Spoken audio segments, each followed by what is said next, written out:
just open it up for questions. Well, how do you explain one like that today, Dave? They just beat us. I mean, they played good. They got, they had a guy on their team, Smith stepped up and had a great day. Had 3 home runs, drove in 7 runs, I think, 6 or 7, and we couldn't overcome it. Just we had a couple of chances to maybe to break the game open, or maybe even extend a lead, and we didn't get that big hit. We did hit a lot of balls hard. You think about a couple of the balls that Goodhart hit and Fletcher hit, and it's just sometimes that's the way the game works. I mean, we didn't play real good, obviously. We struck out too much, but we knew what we were up against as far as pitching. We were going to be very, very inexperienced today. Kind of just the situation we're in. We had to go with the older guys yesterday, let them get a little bit of work, and then today was going to be about some sophomores and some freshmen, and that's basically what you saw all day.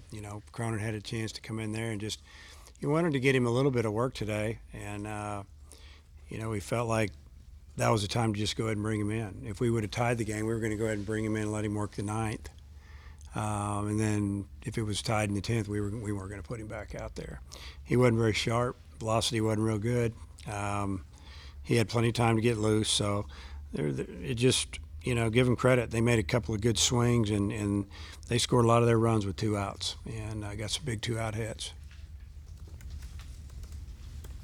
There was one time when Smith came up there, I think the count went to 3-0. Was there any thought of just intentionally passing? Well, at the time, the runner was still at first base. And then I forget what happened. He swung 3-0 and fouled a pitch back. And I don't remember exactly. Other than we had the balk. And then that's what moved the runner from, I guess, say at second and third at the time, maybe.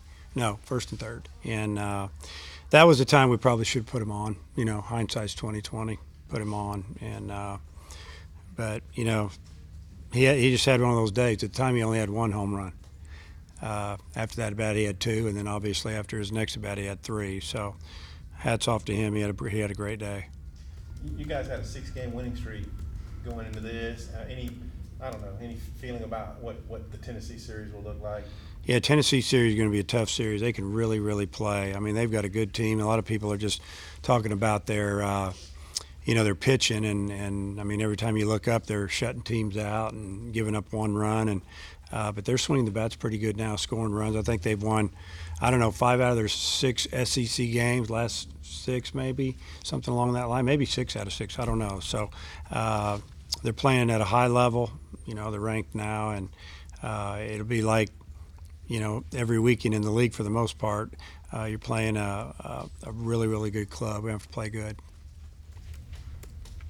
What kind of style of ball is Vitello playing? Similar? Well, they're pitching and playing defense, and they'll run. They got a couple guys that can really run. They've got 1 base runner that leads the league in stolen bases. They'll move people around, but they've got a couple guys who can hit it out of the park, but they're not just going to sit around and wait on it. And it kind of probably just like most coaches, you're going to see how the flow of the game's going and see what they see, and then make some choices from there. What's your order after Campbell as far as pitching this weekend? Well, Wicklander will throw game 2. I'm not sure about game 3 yet. Yeah. Anybody else? Okay. All righty. Thanks.